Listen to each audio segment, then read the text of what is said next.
Alors tous les enfants qui sont là, et puis aussi tous les jeunes qui étaient pendant la session à côté dans la prairie, nous sommes contents que vous soyez présents avec nous pour célébrer la messe, car en effet c'est la première fois depuis le début de la semaine que nous sommes tous réunis pour la messe. Est-ce que, je vais vous poser une question, est-ce que vous êtes contents de 5 jours que vous venez de passer ?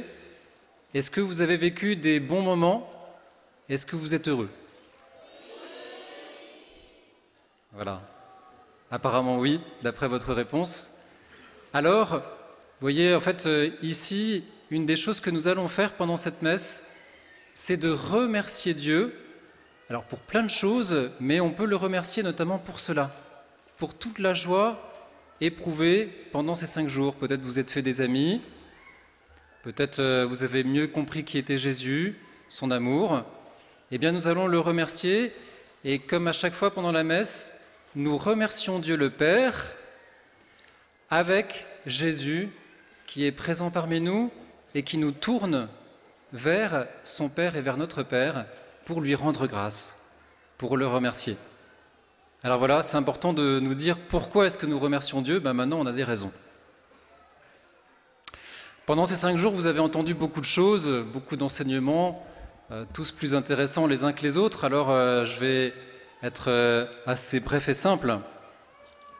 En fait, il me semblait que dans l'Évangile, les paraboles que nous venons d'entendre, Jésus qui compare le royaume des cieux à une perle, à un trésor dans un champ, un négociant qui trouve une perle ou un filet, tout ça pouvait nous aider à relire finalement les 5 jours que nous venons de passer ensemble. Par exemple, certains, peut-être parmi nous, ont fait pendant ces 5 jours l'expérience de trouver un trésor ici à Paray-le-Monial, auprès du cœur de Jésus. Vous avez peut-être, par exemple, trouvé le trésor de la joie de l'Esprit Saint, la joie de la relation fraternelle. Ici, c'est beaucoup plus simple de rencontrer des gens. La joie de se faire des amis. Peut-être le repos, enfin un certain type de repos, une espèce de tranquillité, une paix en fait. Vous avez peut-être redécouvert le trésor de la prière, l'adoration, la louange, ou encore peut-être la joie du service dans la bonne humeur. On vous a sollicité à de nombreuses reprises et à chaque fois vous étiez nombreux à répondre positivement. La joie du service. Vous avez peut-être aussi redécouvert la présence de Marie à vos côtés.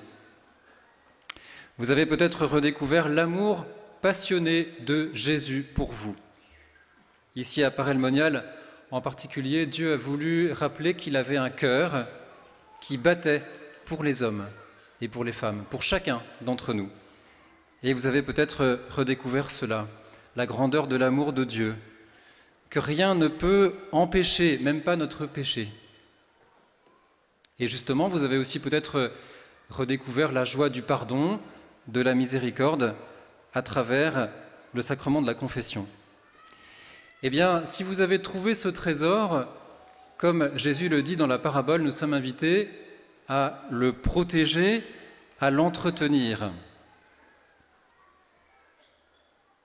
Dans la parabole, celui qui a trouvé ce trésor fait tout pour le garder.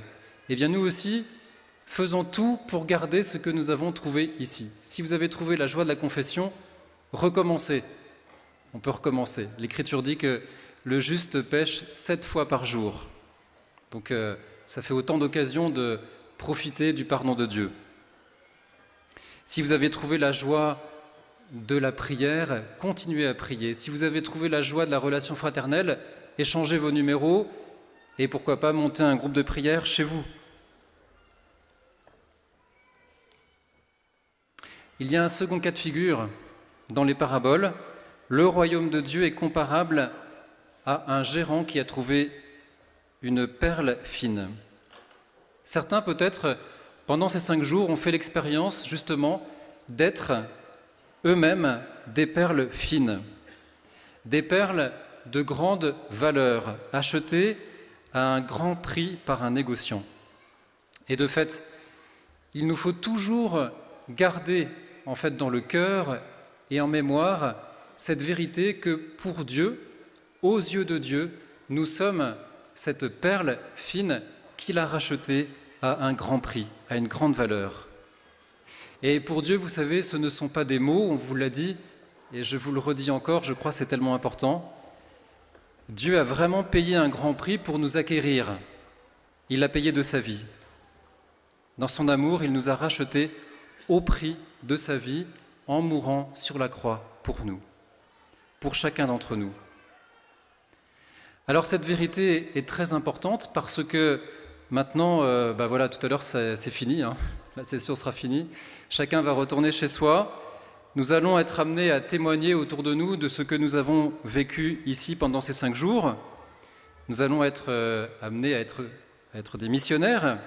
Et justement, qu'est-ce que nous allons annoncer au monde qui nous entoure, sinon cette vérité essentielle que l'homme, les hommes et les femmes sont des perles aux yeux de Dieu, aimées par Dieu. Voilà, c'est cela dont il nous faudra témoigner à l'essentiel, je dirais.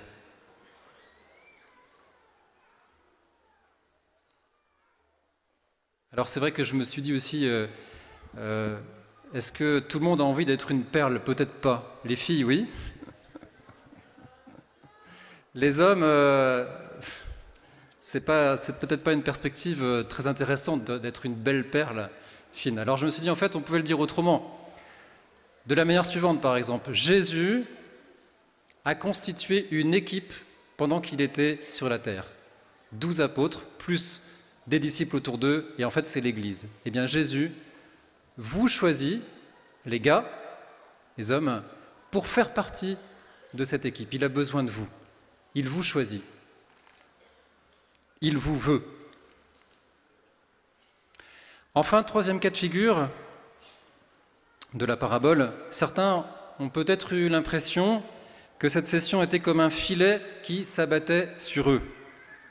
En fait, qu'il y avait trop de choses, trop de monde, trop chaud, trop de pluie ce matin, trop entassé, qu'on mangeait mal, que les prédicateurs parlaient mal, ou plutôt qu'ils parlaient trop, ça je pense que c'est vrai, peut-être, qu'il y avait trop d'exaltation, ou que sais-je encore.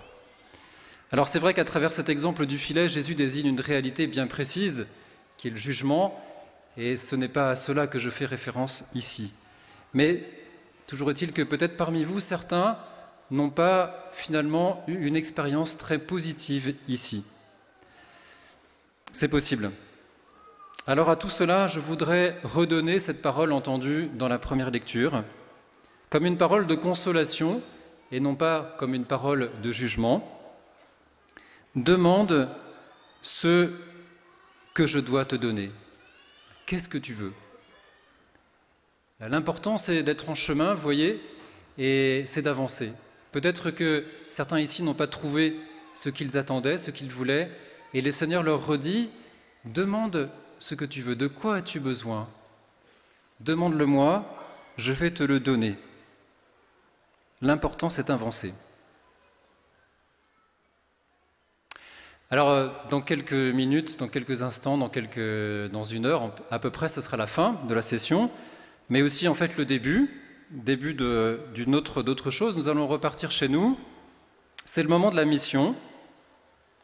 Nous allons pouvoir raconter autour de nous, nos amis, notre famille, nos copains, nos collègues, ce que nous avons vécu ici à Paray-le-Monial.